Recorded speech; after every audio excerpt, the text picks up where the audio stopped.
This is MuggleCast, the Harry Potter podcast discussing everything about J.K. Rowling's wizarding world. This week's episode is sponsored by Blue Apron. Check out this week's menu and get your first 3 meals free, including free shipping, by going to blueapron.com/MuggleCast. New episodes of MuggleCast are made possible thanks to listeners like you. Please visit patreon.com/MuggleCast to support the show and help us grow. In exchange, you'll receive exclusive benefits, including an ad-free version of our podcast. Welcome to MuggleCast episode 314. I'm Andrew. I'm Eric. And I'm Micah. This is our first weekly episode. How do I put that? It's our first in our new weekly series, new MuggleCast weekly series, and we are joined by our first guest listener host, Sophia. Hello, Sophia. Thanks for joining us. Yeah, hi, Andrew. Thanks for having me. So tell us a little bit about yourself. Where are you from? How long you been a Harry Potter fan? So I'm originally from like an hour north of Chicago, and I'm currently in Pennsylvania for school. And I've been a fan of Harry Potter for, I guess, like 10 years now. I started reading the books like a year after I watched all the movies in 2008, which is a little weird. And I started listening to MuggleCast in 2010, so it's been like 7 years now. Awesome. So we want to do something with all of our guest listeners to get a feel of you as a Harry Potter fan. So we're going to call this your fandom ID, and we're going to do this with each guest listener. So what is your favorite Potter book? I think I'm echoing a sentiment that you guys have. It's Prisoner of Azkaban. Yes. Okay. Okay. How about favorite movie? Sorcerer's Stone. Ooh. Character? Luna Lovegood. And what's your Hogwarts house, according to Pottermore? Hufflepuff. Now, do you agree with your sorting? Yeah, 100%. Okay, good. How about Ilvermorny house? Puckwudgie. Okay. Do you like that one? Yeah, I mean, I feel like it's the Hufflepuff of Ilvermorny, so it works. Okay, yeah, I think most people agree with you there. How about your Patronus? It's a mongrel dog. Ooh. What on earth? I don't know a lot about dogs, but I looked it up, and it's sort of like a mixed breed dog. Okay. And then finally, what is your favorite Birdie Bot every flavor bean? I want to say Toast. Ooh. Okay, toast is good. Especially for this time of the morning when we're recording. Yeah. Pop Yes, one in exactly. and you're all set. Literally. Exactly. Toast is probably like the only Birdie Bot bean that is actually supposed to be good, right? All the other ones are like joke bad, grass and vomit and earwax. Yeah. I gotta be honest, I don't think I've ever had Birdie Bot every flavored beans because I'm just not a fan of jelly beans. Mm-hmm. You got to fix that. I'm a bad fan. Yeah. Well, Andrew, next time you're in Orlando at the Wizarding World, why don't you go pick up some? Oh, well, funny you say that. That was actually just 2 days ago. I'm actually recording this from Orlando. And Eric will be very pleased to know. Eric, I'm breaking some news to you right now. Yeah. I recorded a video at Universal on Friday, and I just posted it on Patreon. I saw a nice shirt, by the way. Oh, thank you. Yes, I was sporting my red MuggleCast That's what t-shirt. he was doing, Andrew. What? Watching the video. Yeah. But actually, speaking of MuggleCast t-shirts, we now have a very limited quantity of t-shirts available online, left over from our Patreon giveaway. You can go to MuggleCast.com and grab one.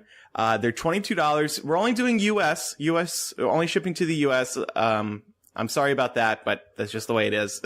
We just need to do that to keep the cost down and the workload down.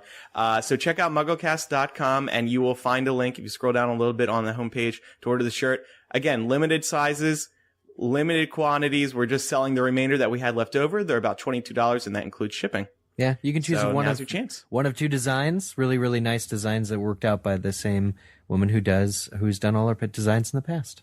So.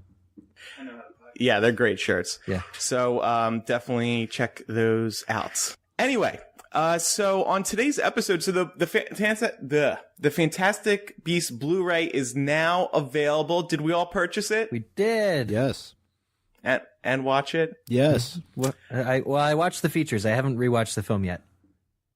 I haven't either. I gotta be honest. I rewatched the film. Oh, really? So, You did? yeah, I did. Because I got a lot of flack. I think it was last episode or 2 episodes ago for not having seen it really in a theater after we saw it at Carnegie Hall, Andrew. Obstructed view, not really good surround. Bad sound. Yeah.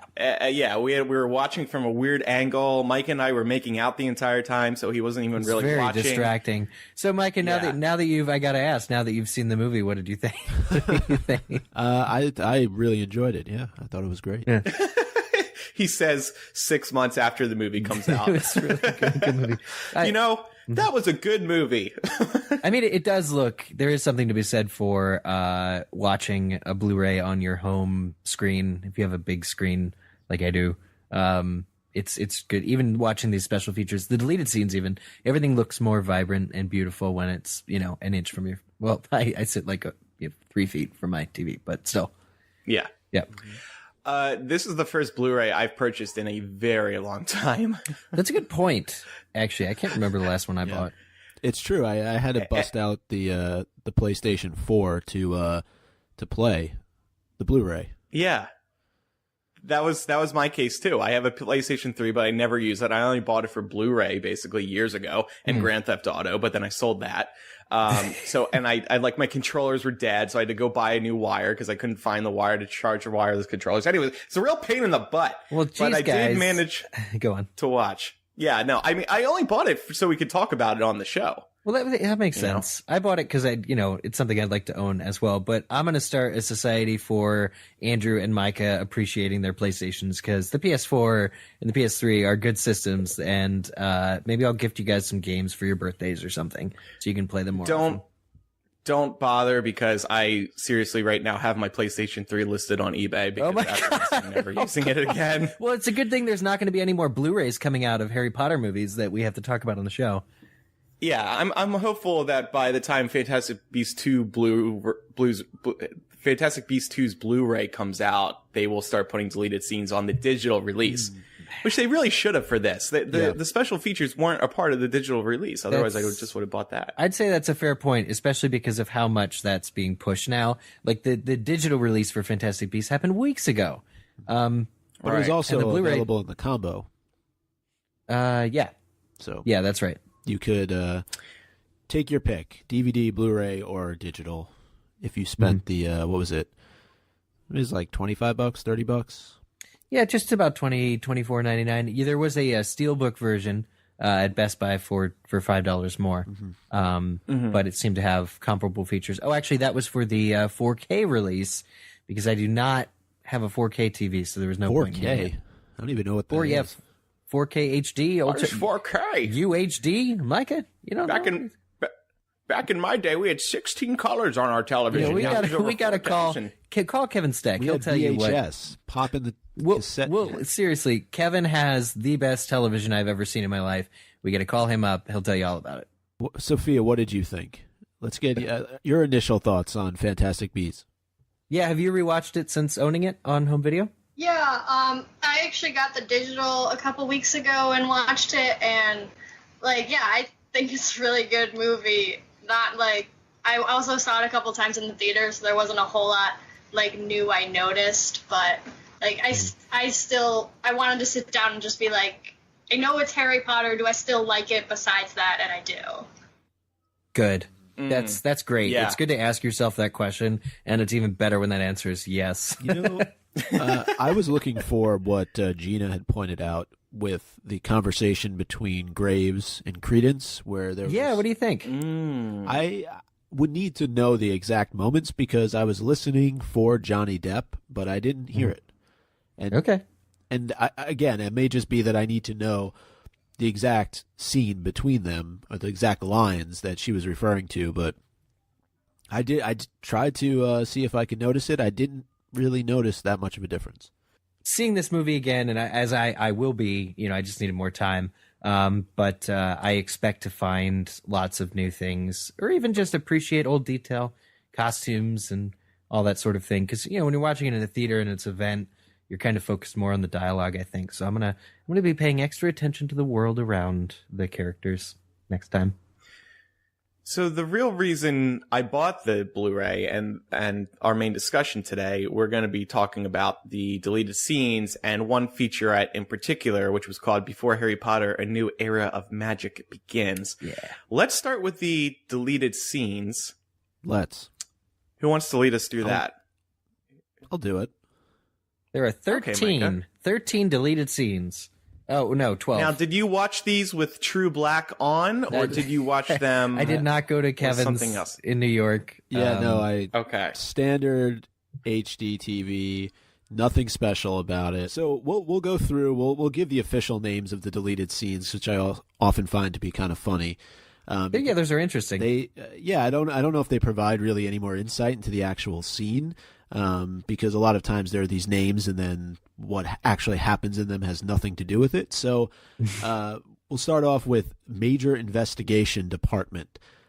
So this scene takes place shortly after Tina has brought Newt before Serafina and Graves. She kind of barges in on them when they're busy talking, and it's a bit of a different light that we see Graves in, because what happens is Graves goes to try and catch up with Tina and Newt before they go down to her office, and I think it shines a little bit of a light on a potential previous relationship between the two of them, or I guess we could ask the question, is there an interest from Grindelwald as it relates in to Tina? Yeah.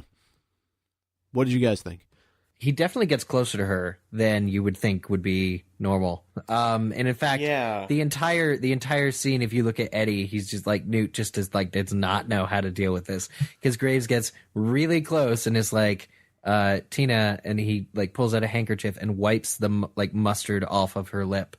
Right. And it's just like, I'll be down shortly, and leaves. It's oddly intimate. Like, it's just oddly, there's something passing between them. My immediate thought was, it's reminiscent of Dirt on Your Nose from, the train scene in the first book movie. But it's also, I think it does hint at some kind of previous romantic tension at the very least. Yeah, because why else would that exist? It'd be creepy otherwise if a guy just walks up to random women. Well, I guess she wasn't so random, but just randomly walks up to somebody and is like, "Oh, mustard, here, let me wipe that off sensually from your lip." So why didn't he just let her get it? And we know that there's a lot more that J.K. Rowling wants to tell us about Tina. We didn't really get much about her backstory. I think it explains her mood in the film, which I think has been widely discussed as being kind of bland. I was personally bored with her. The Honest trailer for Fantastic Beasts, did you guys see that? They called her poor Hermione, which was hilarious, I thought, and right on the dot, right on the nose.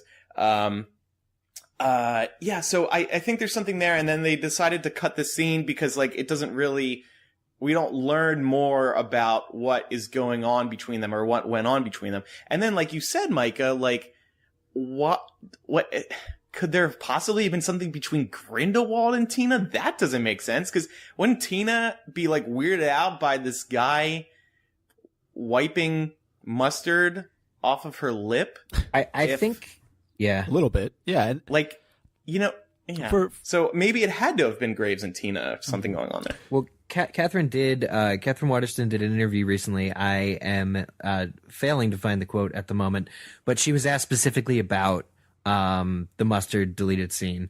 And what she had said was that it was part of larger characterization between Graves and Tina, not necessarily in the romantic type, but that it was originally just meant to flesh out that Tina had come to rely on Graves, and that Graves, who in the scene is like, don't worry about the president, she's just under a lot of stress, was sort of the line that was really supposed to be the important one, because it shows sort of the relationship. Like, he is her boss, and I think there was supposed to be, I guess, a greater plot of, Tina reacting when she finds out that her boss has actually been Grindelwald the whole time, because Catherine also mentions the scene where they're sentenced to death, and there's that look of shock on her face, and like that's the shoe falling. That's the moment where Tina realizes Graves isn't her boss, but he was and has been her boss, and so that like level of familiarity was not supposed to be, I guess, romantic necessarily,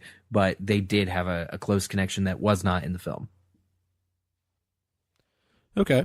What did you make of it, Sophia? Yeah, that's the sense I got. Like, even without this deleted scene in the movie, I definitely thought there was something going on between, Graves and Tina, or like maybe before Graves was killed by Grindelwald or whatever happened. But like, and that she probably trusted him, but like once there's that turning point and he sentences her to death without really showing that he like cares about her at all, that she sort of just doesn't trust, that she like can't trust him, but that she really did, and so like that's kind of heartbreaking. But like that definitely adds to like how like heartbroken Tina was in that scene. I think this scene does play as romantic though, which is maybe why it was cut, but not sure. Could have been pacing. Yeah, I think also, just to kind of wrap it up, is you don't want to give away too much of Graves' character. I think to initially have him go and be almost apologetic for what happened, it takes a little bit away from the seriousness that you see from him, really in his opening scene, when he's surveying the destruction of one of that's a good point. The homes that was destroyed by the Obscurus. So that's just I don't know. But I agree. Yeah, so you have sort of mixed signals. Yeah, I would be surprised if we learn a little bit more as it relates to the history between both Graves and Tina. I do believe that there's something there. I think it's important for nothing else than the Tina backstory too. Like, we're gonna have to learn more about that character. It wasn't done the greatest in this film, so there should be more backstory, and maybe she'll mention, Graves in a future film or something and how they were close. I think it'll come through the wash. The interesting thing, as we go through these deleted scenes too, is that none of them do, with the exception of maybe this one, none of them give a whole lot away as far as plot of future books or any indication at all. These deleted scenes are all very safe. And I actually really hate that. I can't stand that, but it's still like very interesting to go through these. But they all seem to be, fairly, what's the word? Like, just not like detrimental to any kind of future spoilers or any kind of indication of the future plot. That's done because, if you're David Heyman or David Yates, you don't want to potentially tip your hat in any way, shape, or form. Sure. Before we continue with today's episode, it's time to remind everybody that MuggleCast is brought to you by Blue Apron. They are the #1 fresh ingredient and recipe delivery service in the country. I am currently a Blue Apron subscriber. I am loving it. I'm loving having all this food sent right to my house. Cook it very easily. They make it easy thanks to the instructions that they give you with pictures, with clear directions. It makes somebody like me, who's not an experienced cook, suddenly become a good cook. Let me tell you a few of the meals that are on the schedule this month. Parmesan-crusted chicken with creamy fettuccine and roasted broccoli, baby broccoli and fontina paninis with hard-boiled egg and arugula salad, a spinach and fresh mozzarella pizza with olives and bell peppers. These are some of the options you can choose from Blue Apron. They let you decide your menu. They give you options. They say pick 3, you pick the 3, and those are your meals for this week. So check out this week's menu and get your first 3 meals free with free shipping by going to blueapron.com/MuggleCast. You will love how good it feels and tastes to create incredible home-cooked meals with Blue Apron. So don't wait. That's blueapron.com/MuggleCast. Blue Apron is a better way to cook. The next scene that we'll talk about, speaking of broken relationships, is Jacob and Mildred. And this was a scene, I believe, that leaked online before the Blu-ray was released. And it's a scene, I think, that a lot of people spoke about because it showed Jacob in a very vulnerable moment just after coming back from being at the bank and not getting the loan for the bakery. And I know we've discussed it a little bit on the show, and I think, Andrew, you've said that you were happy that it's not in the movie. I tend to agree with that. I think it would have just had this one character appear for a very brief period of time with very little introduction, and make it seem that all she cared about was whether or not Jacob was able to get some money. And I don't know that's the best way to do that. Yeah, she was reduced to a role in which all she cares about is money. You mean and there's it no money? seems yeah, we had initially found out about it through one of the Fantastic Beasts books that came out, one of these tie-in books. Oh yeah, you're right. And so I guess the scene was in the movie for a while, at least while they were putting together this book, and then they cut the scene and it was too late to change the book. So a couple of photos had come out. That's what you were thinking, Micah, when you said it leaked. Oh. But yeah, so I didn't like the scene because of what she was reduced to, and maybe that's what they realized, and maybe that's why it was cut. That said, it would have added to Jacob's arc, going from losing his fiance to having this new relationship with Queenie. So it would have enhanced that arc. That said, he had a really great arc. We were all raving about the arc. Yeah. So. Like this is just an addition of like, it's the worst day in Jacob Kowalski's life. like one more rung of the like it just would have been, I think, maybe too much. The question that I have watching this, the question that I have watching this scene is the ring that's supposed to be on Mildred's hand, is that mimed? Because I'm looking through it and she like reaches down, but her hand is actually out of shot. And then she like puts her hand in his palm and then he closes. It just doesn't seem like there's actually a ring there. Like, I know I focus on like the minute detail, but it wasn't believable for me because I didn't see the ring she was taking off her hand. Like, I'm sure it's there. I don't know. Whatever. It's just weird. Well, we'll say, no offense to the actress. All the additional features of this Blu-ray, I can guarantee you that given the level of detail that's put into this film, the ring is there somewhere. Yeah. It wasn't clear, like, oh, there was no close-up of like, this is what I'm giving back to you because you failed. And then he goes in. I just thought the way it is in the film is great. Like, he goes home and apologizes to the memory of his grandmother. Like that sold it. That's fine. Yeah. I'm sorry, Grandma. I'm sorry, Grandma. Next scene.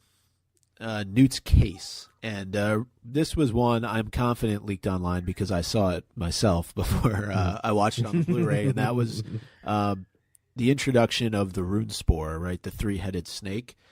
And it was kind of a comical moment as Newt is kind of walking Jacob through.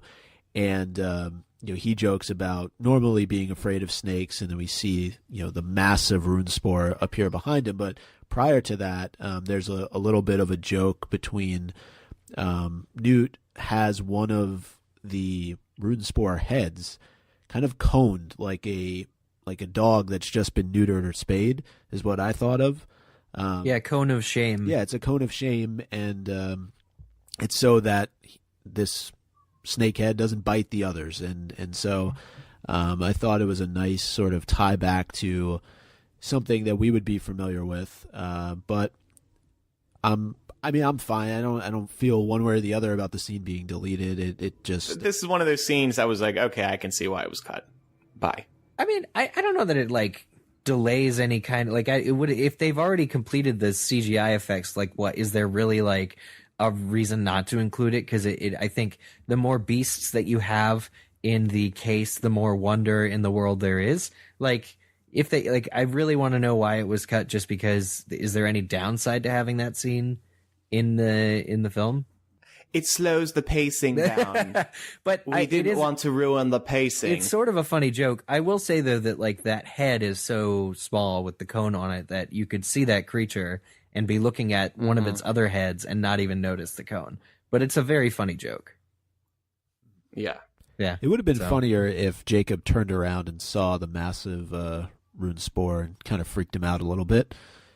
Mm-hmm. But yeah, I mean, not too much to that scene, and really not too much to the next one, which is called Makusa Cell. And this is when Newt, Tina, and Jacob are locked up after Tina has brought them in.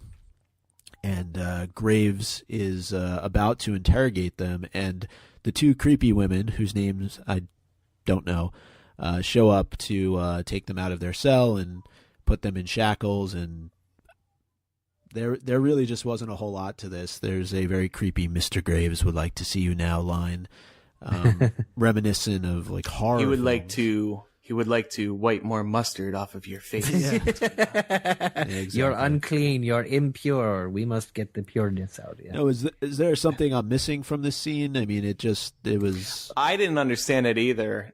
No. This is more of an extended scene than a deleted scene. Really, Yeah. because they come and get them in the movie. I think the difference is Newt saying, "We're gonna miss you, Jacob. It was wonderful. We had a great time." As they're being led away. In the movie. Oh, he says that in the movie? That's in the movie? Well, then what? I think it's just the physical opening of the cell. Tina puts her hands out to be shackled, and then I don't believe that part of it right there makes it to the actual film. Okay. So it's All right. So Tina just surrendering or just like being like, okay, I understand this is what has to happen. Mm-hmm. Yep. Okay. The next scene is called Creatura, and I don't know why, but this takes place on the streets of New York following their escape from Makusa, and they're talking through their plan to capture the rest of Newt's beast, to rescue the Obscurus, and really this scene, and I forget exactly where, Sophia, maybe you know, this takes place somewhere else because it ends with them talking about finding somebody who could help them locate the demiguise. Yeah, they have this scene instead on a roof, and like Queenie and Jacob talk about pigeons while Newt and Tina like stand at the edge and they talk about Dougal and they laugh about how he's invisible and how they're never gonna find him, and then Tina realizes they could go talk to Narlac. See? That's why Sophia's on the show. Yeah. Yeah. Yeah, so it was a little transition into the Narlac scene. I know a guy, Tina says. Yeah, but again, can see why it was deleted. Not necessary. Right. Sure. And then speaking of the demiguise, there's what I would call, as Eric alluded to earlier, more of an extended scene, which starts out with Newt explaining to Tina that the demiguise has the ability to see the immediate future. And this happens on the main floor of the department store, Macy's, that they're in. And I thought in the movie, the explanation actually comes when they're upstairs about to try and trap the Akemi. So yeah, a little bit of a change there. And also the extended portion of it is the Jacob demiguise interaction, I'll call it. He's not really attacked. They kind of bond in that moment when they collide together. And actually, I'm blanking on his name. The actor who plays is it Dan Fogler? Dan Fogler talks about that in one of the features, how it seems like Jacob and the demiguise, Dougal, kind of form this bond over the course of the Macy's store event. So, well, he drags him across the floor. Like, this is not a short extended scene. This has substance. Yeah, and it made me. Maybe it's just been a while since I've seen the scene in the actual movie, but it made me really love the demiguise. First of all, it's a really cute creature, and I just love how it sees the most likely upcoming scenario. Yeah. So it's reading the future by like calculating what's most likely to happen, which is why Newt then says, try to be as unpredictable as possible. Which is it's joke. Just a really clever idea for a creature. Yeah.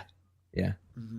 Yeah, I agree. And then furthermore, there's Jacob and Queenie dialogue at the end of the scene. Like the whole thing, it has an emotional arc in this scene alone. And I think watching the film, it was unclear to me. Like, you get that the demiguise is providing for the bird, like, you know, helping him out, watching after him. But there's not a demiguise specific scene like there is now. Like, this is that scene. And the idea that at the end, Jacob and Queenie have a moment where they bond, and Queenie's quite vulnerable. She's like, you know, it's not always the best thing in the world to be able to finish, you know, to see inside people's heads because they're not all as nice as you. Yep. And they hear a crash upstairs and they're like, oh, we should probably go help out. But it's a very tender moment. And like, we're going to answer this question later. Like, what scene do we want back in the movie? Like, this is that scene for me. Mm-hmm. I agree, actually, because I think we could have actually used more moments like this in the movie where we can understand why Queenie and Jacob are growing closer together. Yeah. Yeah. Like, this would have been a good. Yeah. Would have been a good addition. I think we could have used a couple more of those. So there was that moment, and then there was another one in these deleted scenes. Oh yeah, we're going to talk about it in a moment where I won't. You can say if you now, want. We but... can jump to the skyscraper because I feel like we've already talked a lot about the suitcase celebration, Ilvermorny house. So, yeah. Unless Sophia, you have anything on the Ilvermorny house song that you want to share? No. I just like you guys. I love that scene. I think we all do. The Beast really enjoyed it. That was something I paid close attention to watching it back. The deleted scene for this was it's amazing to me the level of detail, and I know we'll talk about that in the featured sections that are coming up. But just how I think it's like the baby Akemi and the demiguise and even the Niffler sort of respond once the song is over. You can tell like they're very happy, and so it's just a nice touch that don't often realize. But the scene, Andrew, that you were talking about is called Skyscraper Roof, and it's another interaction between Jacob and Queenie, and she's about to go off and help Newt and Tina fight the Obscurus, and he doesn't want her to go. And I think what we learn is a lot of that fear of her going is stemming from him having lost his brother in the war. And this opens up a lot of possibilities in my mind, because I know we've talked a lot about Newt's brother and him fighting in the war. And I wonder, was there any sort of interaction, or is this just something that was thought of to put in initially and then easy to cut because it's not really an important plot point at the end of the day? Yeah. I don't know. They're sacrificing more Jacob Queenie character stuff for like a more streamlined narrative. I think that it's interesting that Jacob lost his brother in the war, because I fully expect, you know, we've talked about Newt's brother Theseus Scamander. He does get name dropped in the film, and he's the one assigned by the Wizarding World, by the Ministry of Magic in the UK, to track and find and capture Grindelwald.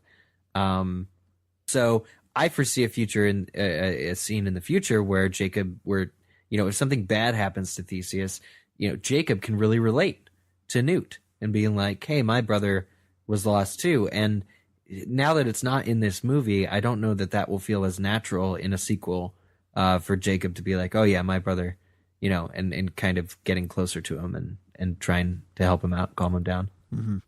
The next two scenes we'll take together because they're called Obscurus Unleashed Part 1 and Part 2. These are such great titles for deleted scenes. They shouldn't even title them. I know. They should just, here are the deleted scenes. I'm glad they titled them. You wouldn't be able to tell them. I didn't even know there were titles because I just hit play all. And I did the same thing, but then I went back in case people were, you know, going by the scene name. So it's always good to be specific. In Part 1, we get the Shaw office the newspaper office being attacked, or, you know, slightly attacked. We see a little bit of a fracture of the window panes in the newspaper office as the Obscurus is kind of making its destructive way through New York City. Mm-hmm. And then the second one is of Newt, and he is on the street with some police officers, and they are, conversing back and forth, and then all of a sudden, the Obscurus is making its way towards them and flipping cars and breaking buildings and doing all sorts of damage. And any thoughts there in terms of definitely should have been included or? No, I think the Obscurus stuff, there is plenty of Obscurus stuff in Fantastic Beasts, so they didn't really need to add. Yeah, I like seeing Newt in action, but there's also a lot of that in the film too. I will say I did like the scene at the newspaper office. Yeah, that would have made Shaw more of a player character, like more of an important. I want that scene back because it kind of sets up them appearing on the street later on in the film. So. Yeah, they've been intimidated. They've been, sort of a call to action. Shaw feels he needs to deal with this thing that killed his son, like directly, and so he shows up at the event. All right. Well, that brings us to the final deleted scene called Newt's Goodbye, and really it's the after shot of Tina walking away after Newt has got on the ship. There's a aerial shot of the Billywig, which makes its appearance many times throughout the course of the film. It's kind of like a guiding creature or guiding beast in a way. And then, it does its little flyover. I was expecting to see Credence. I did not see Credence. And then, you get to the street where Jacob's Bakery is, and that's it. And there isn't much to say about this scene, I don't think, except for the fact that I think most of us were probably anticipating to see Credence boarding the boat, which was something that has been talked about for quite some time. So, well, the importance of the Billywig scene is that it places the Billywig back with Newt because it decides to go follow the boat after all. Whereas at the end of the movie that aired in theaters, it's still in New York. Like I don't know that anybody's really ever going to take the film to task if like the sequel has the Billywig with Newt because like, oh, but he was left in New York, never dealt with in the film. I don't think anybody's going to care, but it was a way of showing like keeping track of all the plots and like the Billywig roaming around New York City. Does that make Newt careless that one of his beasts, he clearly like he sees it and Tina knows it's around, but they don't like seek to find it throughout the entire course of the film. And then Newt just leaves. So it's like, oh, for me, it's like you got to show where that it's going to be okay, that it's going back with Newt. Who confirmed that Credence scene? It was either Yates or Heyman. Was it David Heyman or somebody did say that they shot it. I think. But so getting back to earlier in this discussion, I think Micah said that there was that they don't want to reveal anything major in the deleted scenes because it could possibly reveal future plot points. Yeah. If that scene were to be included, that obviously would have revealed an important plot point that he is still alive, even though it was kind of hinted at towards the end of the movie when we saw that wisp of smoke go up in the air. Yeah. But that would have been more significant, seeing him walk onto a boat like he was trying to go team up with Grindelwald again. Or is Credence gonna like help Grindelwald get out of prison? I wonder. I would assume that's where he would be going. Yeah, it's or enlisting people to help him. The end of the film has all that sort of weird time passages as well. So it would have felt real soon, like considering the level of destruction that the Obscurials supposedly faced from all those witches and wizards, for him to just recover, like that, and then get on a boat fully clothed in and look fine, and then, go hang out with Newt or whatever, I think would have hurt the idea that he was very seriously and very nearly destroyed. So not showing him and just having it be that little wisp of smoke that sort of gets away, sort of like Voldemort reduced to like a wisp of smoke, yeah. And it takes him a long time to recover. That's sort of what I see as being more palatable than having him just be fine, because that really ups the stakes for how eventually is Credence going to be stopped or, removed from harming others if he's that powerful. Actually, the quote from David Heyman is, "We actually had a scene which we cut, which was Credence going to a boat to get on a boat somewhere else. But we cut that because we didn't want to have it be such an, here we go." So. Oh, but that would have been a good. Here we go.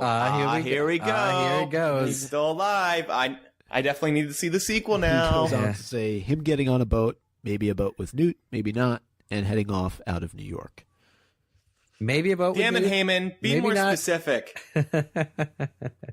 I mean, obviously, it doesn't matter if he's on a boat with Newt or not. The point is he's going to be in a future movie. That's what that scene would.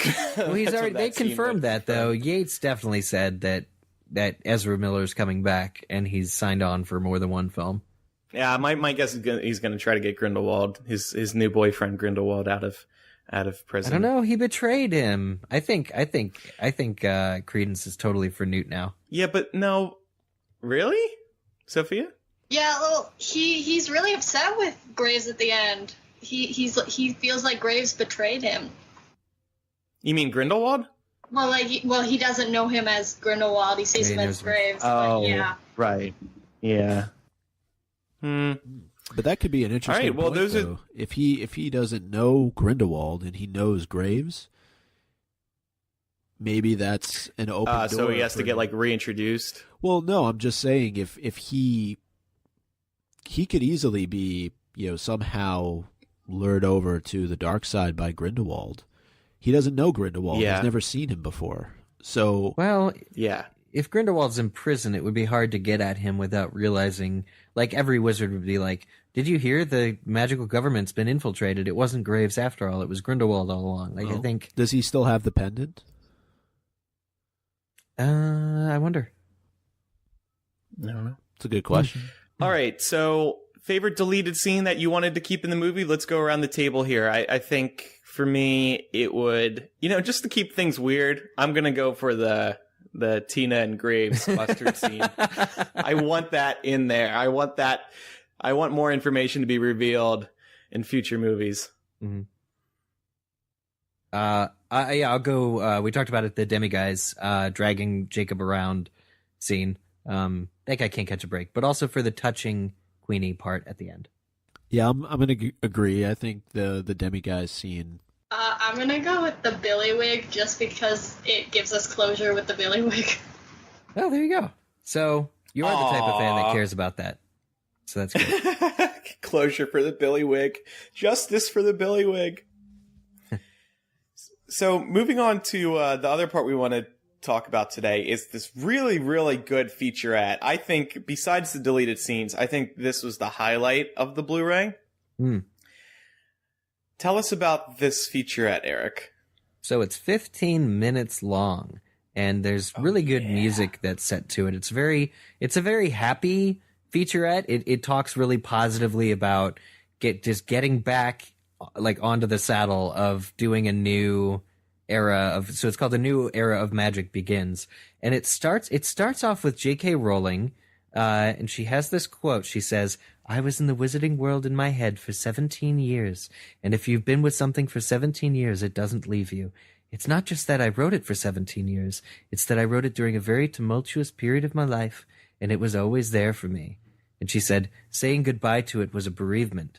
And I knew that WB at some point might want to do something for Fantastic Beasts. And then she lays the bombshell. Boom. Thesis statement, first minute of this documentary. She says, "If I'm honest, that's the reason that for all these years, I've always said, never say never." So we always heard this from J.K. Rowling when they asked her, 7 books and that's it? And she said, "Never say never, I'll never say never, I'll never say never." According to this documentary, according to this featurette, the reason why is because she thought that WB would want to make a Beasts story or would want to exercise their right. But how would she... And she... Yeah, go ahead, Andrew. And she always had the idea in her head for a Newt story, right? Didn't she say that? Right. I don't know if I believe this. Yeah, this is a big claim. This is a real big claim. Mm-hmm.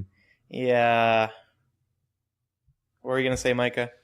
But pretty much the same thing that you just did. Just in terms of how would you know that WB was going to come to you specifically about Fantastic Beasts unless you had prior conversations at some point along the way. It's not just like Warner Brothers was going to pick one of these books for charity and say, "Okay, yeah, let's make Eeny, meeny, miny, yeah." Well, I think what it was is they did option like they paid money to have the rights to both Quidditch Through the Ages and Fantastic Beasts when they bought the rights to make the Harry Potter films. Because as of 2000, the year before the first Harry Potter movie came out, those books were out. The original Fantastic Beasts and Where to Find Them and Quidditch Through the Ages. Right. So I can kind of see it. I believe J.K. Rowling everywhere else in this featurette, but this one was like a very bold statement where I was like, oh, that's convenient.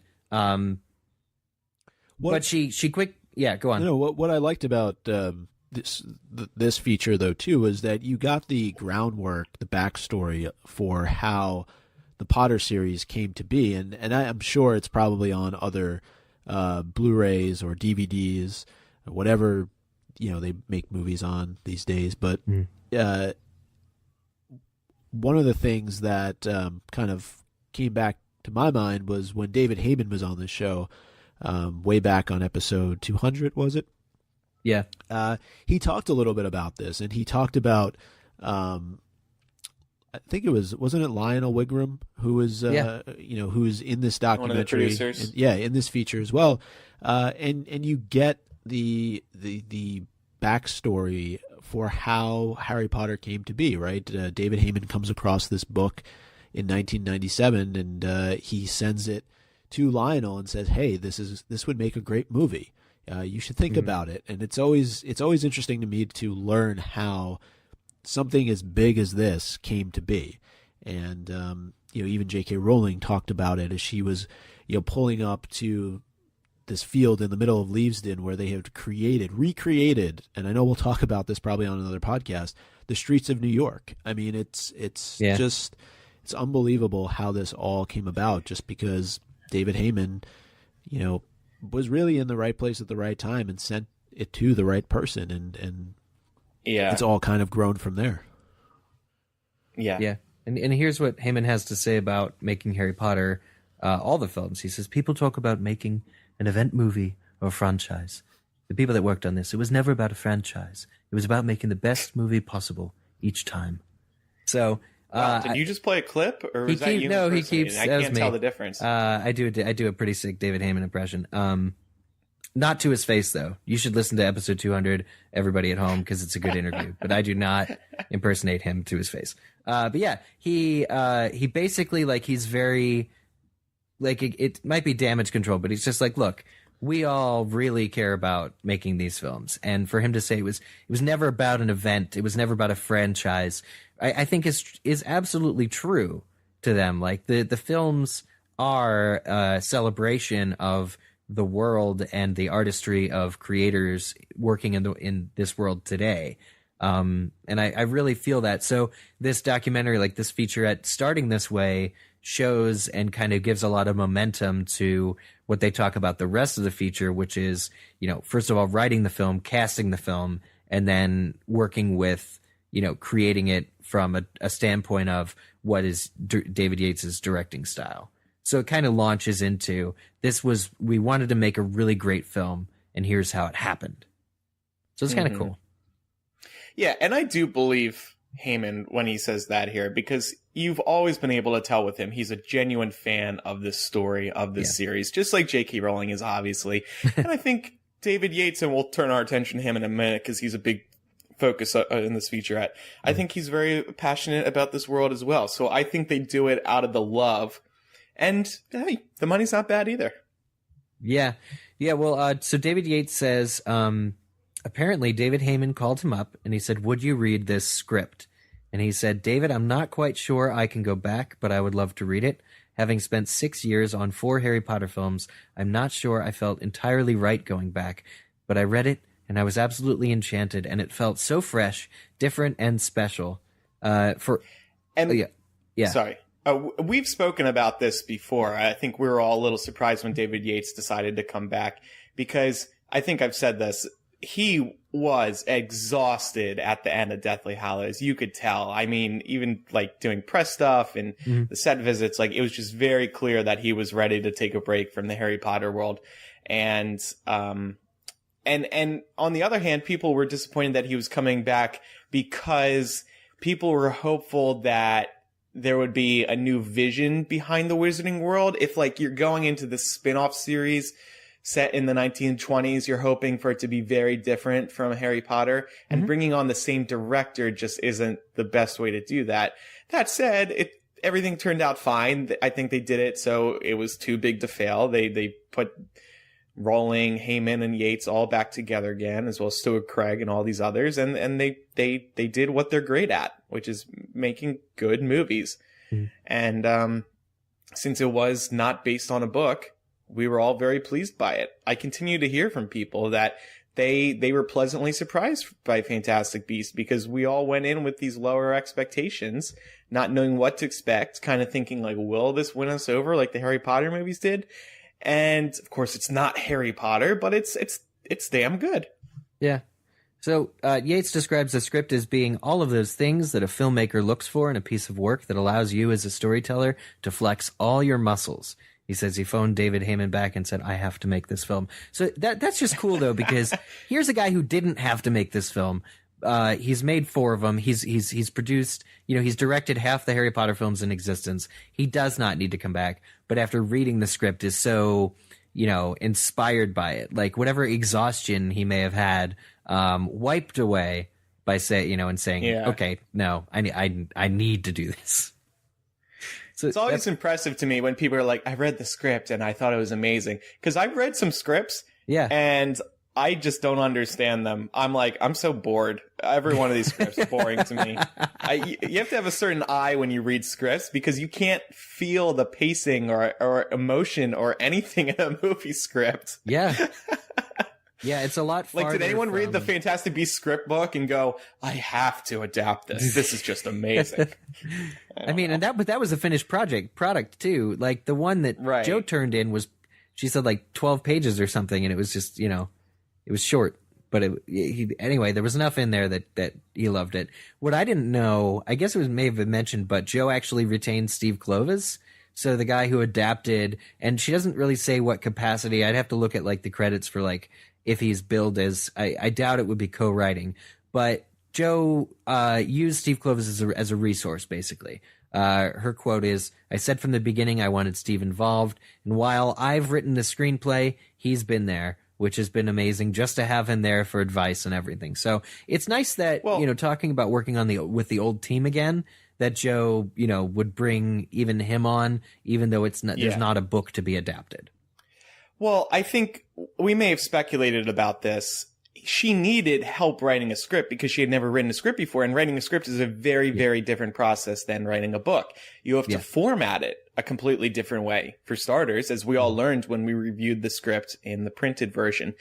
So I bet she wanted him involved for that. Maybe he gave her some lessons. Maybe he recommended some good Mac software for writing the screenplay. And he probably helped her in terms of, I use this word a lot, but pacing and development in a script.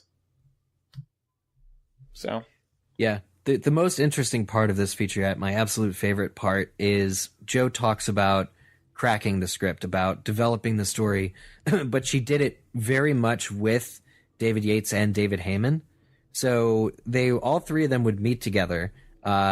She would meet with them regularly while cracking the script. They would ask her more questions about the world, what it looked like, and she would go home that evening and have more in the morning for them. So she says on this featurette, we'd be talking and I'd go back to my hotel and write through the night, and then we'd go in the morning and we'd look at it.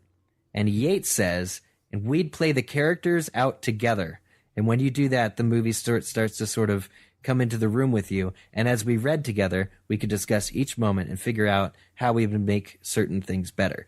So if you can imagine David Yates, David Heyman, and J.K. Rowling voicing the characters that Joe had written and like reenacting the scenes and talking about this, like, can you just imagine how much fun that must have been for them? Yeah, where's the video of that? Why wasn't that on the Blu-ray? I mean, like the three top people who were responsible for Harry Potter film, in a room, dancing around, I just imagined the most amazing time. Probably dancing to Nick Cave, if we're being honest. But, like... Don't tell Neil. There's nothing better than that. There's just nothing better than that to me. So that was really cool. And David Yates says something very nice about Jo. He says, she's always inventing. That is what I love about her. You know, it's always going on in her mind, like the story. And that's just what you hear from everybody about J.K. Rowling.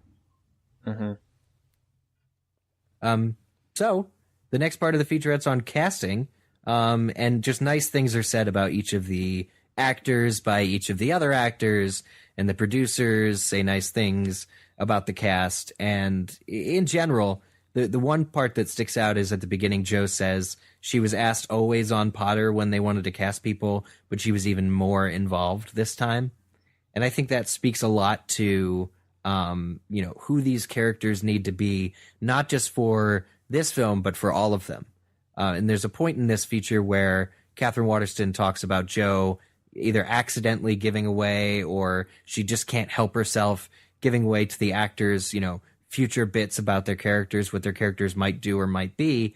And it's very clear that Jo has this vision, even though it's not represented here on the DVD, bonus features, what exactly the film might have been or what future films may be. But Jo knows. And now these actors have essentially been... Yeah, well, these actors have been tasked with bringing it to life.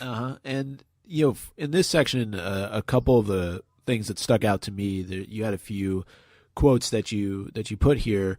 I'll let it go because I'm sure it's improved over time. But, again, our good friend Newt's pronunciation of rolling. Oh, God, yeah. I was really surprised they didn't do a retake on that. Can you just say rolling this time, like bowling?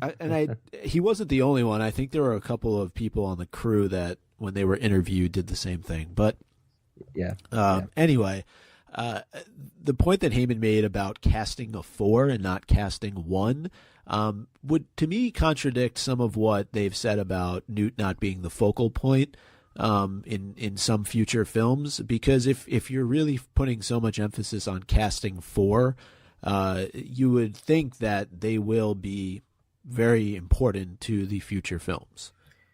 Yeah, I was thinking the same thing, actually.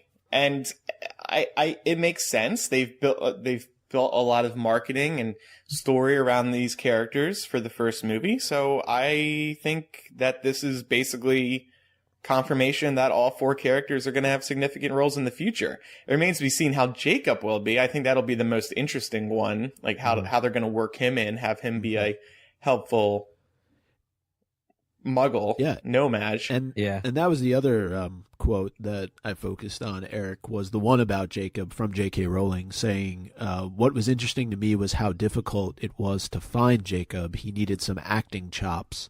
There are moments of pathos on which the movie hangs.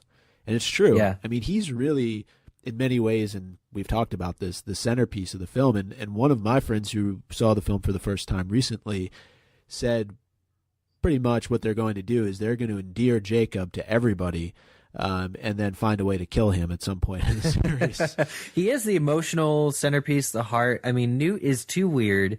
Tina is too oddball, reserved, not shown enough of what's going on in her head. Well, two of them we know for certain live through the series, right? So I guess there is no question about them. But Jacob, like, he just has one pitfall after another that tugs at your heartstrings. So, yeah, that makes sense. She also says about Alison Sudol, Alison's got this otherworldly quality about her, which was really entrancing. I like that. And Jo, we'll talk about this when we do a Tina specific character episode, which I'm hoping that we do soon. But Jo cannot get enough of Tina as a character. I think she said on Twitter, like, that Tina was her absolute favorite. And when I read that on her tweet, I was like, yeah, why? Yeah. But I think it remains to be seen, and maybe once I get through the rest of the special features, she'll touch on it more. But essentially, Jo sees a lot of herself in Tina, and Jo sees a lot of insecurity. What she says on this featurette is that the trouble with Tina as a character is she's kind of uptight, but you gotta love her as well, and that's not easy. I know, because I know the character so well, how much insecurity lies beneath. And she says, anyway, Catherine nailed it in her audition. So there's absolutely more to the Tina's character that I think in the film just did not translate. And I think Joe is sort of touching on that with that quote in the featurette, but she loves Tina, and I think so we should definitely keep an open mind about that. Any thoughts? I mean, I really liked Tina. I found her pretty relatable, but I understand why a lot of people were frustrated with her. But I'm excited to see what she's like in the upcoming movies based on, getting her job back and gaining that confidence. Oh, yeah. Yeah, she does. I don't like Bormini, but maybe she will enlighten me in a future movie. Yeah. So they also have clips from one of the roundtable things that they did for like promotion. Like I've seen this before. I don't know if it was like the EW photo shoot or whatever, where they have all 4 of them at that table. Like apparently they just did a ton of special features, like based on the video and the photos they recorded at that sitting. Because they're all in the same clothes that we're familiar with seeing them in while sitting around that table. But they talk about the first time meeting J.K. Rowling, and they were all flipping out. Which is really endearing to watch. You all got to watch the featurette. We won't recap everything that was said here.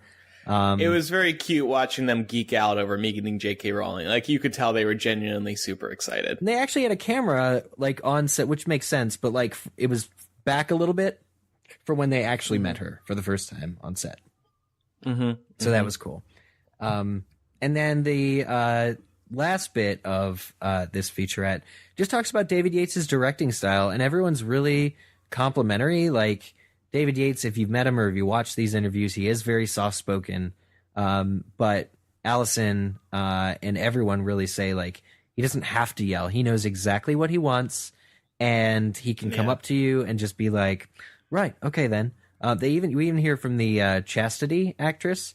It is Chastity, right? Chastity Barebone. Yeah, Jen Murray says he always starts something with "great," and so he's he praises you for what you're doing as an actor, but is absolutely 100% going to tell you what you can do to make it better. But it was all just apparently a really good working experience, they all say. Yeah, and this actually was my favorite part of the.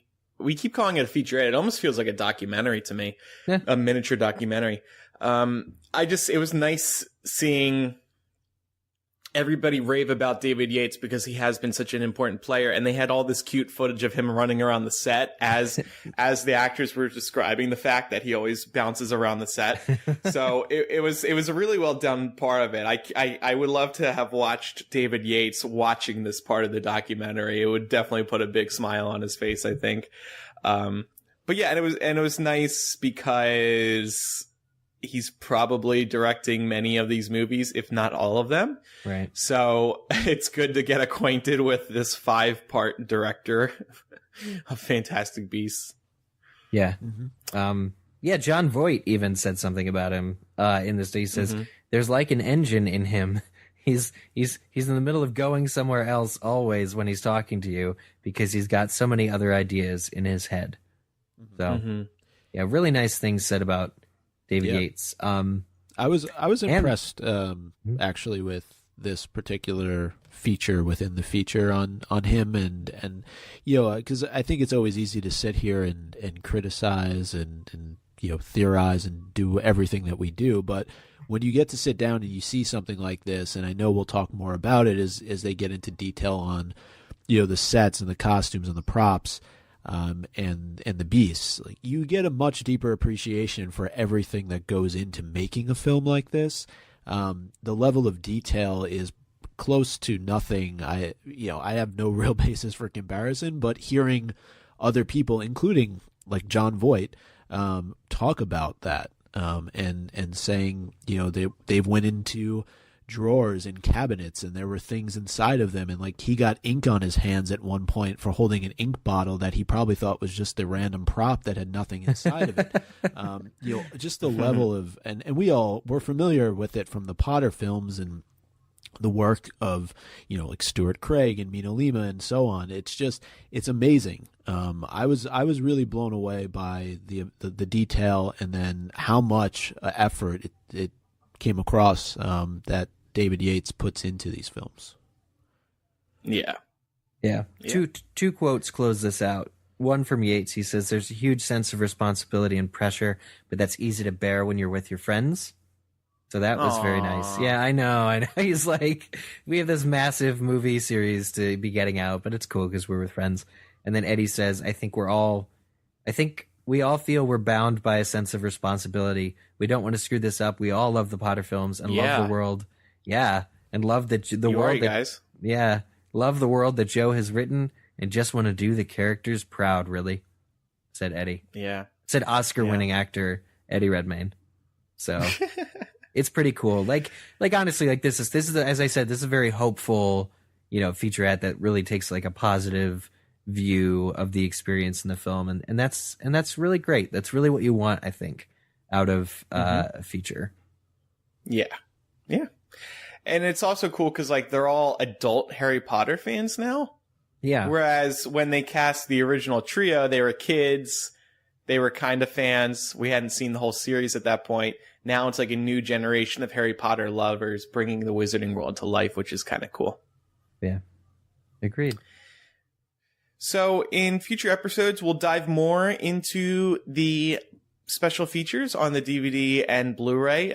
We are going to do a Fantastic Beasts commentary. It would be great to do just a comment. Like people always ask, we always get emails asking us to do more commentary tracks, and I think it's time. We will also reminder, we have a new voicemail line. We've gotten a few calls. Since I'm traveling this week, I can't play voicemails through into the show, but we will start playing them soon. The number is, get out your contact books, get out your pen. It's 9203-MUGGLE. That's 920-368-4453. You can call at any time and leave a voicemail. And we also have the email. It's MuggleCast@gmail.com. We've got some emails we need to get through soon as well. Since the Fantastic Beasts discussion did take up the majority of our show today, we will get back to some news and some other stuff in future installments. Honestly, guys, I'm probably going to sell my Fantastic Beasts Blu-ray because my PlayStation 3 ends its listing on eBay in a few hours, and then I'm not going to have a Blu-ray player at all. So you got to make sure to watch the rest of the features, the characters, creature design, before you give it up. Yeah, we'll go through some of those in future episodes. I feel like that stuff isn't necessarily new, so it's not exactly going to like give us a lot to talk about, but we'll see. We'll give it a try. Yeah. Sophia, thank you for joining us today. Yeah, thanks for having me. It's a lot of fun. How long have you been a MuggleCast listener? 7 years. 7 years. Very cool. Very cool. Well, thank you for supporting us. How appropriate. Yeah, we're glad we got you on in your 7th year. Thanks for being our Slug Club member over at Patreon. Do you like our Patreon content, like our bonus MuggleCast and our giveaways and that kind of stuff? What's been your overall impression? Yeah, it's great. I love, the bonus MuggleCast. It's always great to hear, more discussions about something, that I love this much. And the opportunity to guest host MuggleCast is like incredible. Awesome. Yeah, that's a big draw, right? People are liking that. I would love to be on some podcasts that I listen to, so I would definitely do the same. But yeah, we appreciate everybody's support as always. The Patreon is why we're back to doing weekly episodes. That's exactly true. That's exactly it. Yeah, boy. So I think that's all we have for everybody this week. Thanks for listening. I'm Andrew. I'm Eric. Micah. And I'm Sophie. Oh, I've been calling you Sophia this whole time. Oh, that's just like my nickname. I'm sorry. Oh, okay. Oh, okay. All right. I was going to say, I've been doing the same thing. No, it was great having you on. Thank you, Sophie, Sophia, Graves, Credence, whatever your name really is. We appreciate it a lot. Grindelwald. We'll see everybody next week. For episode 315. Goodbye until next week. Goodbye. Bye.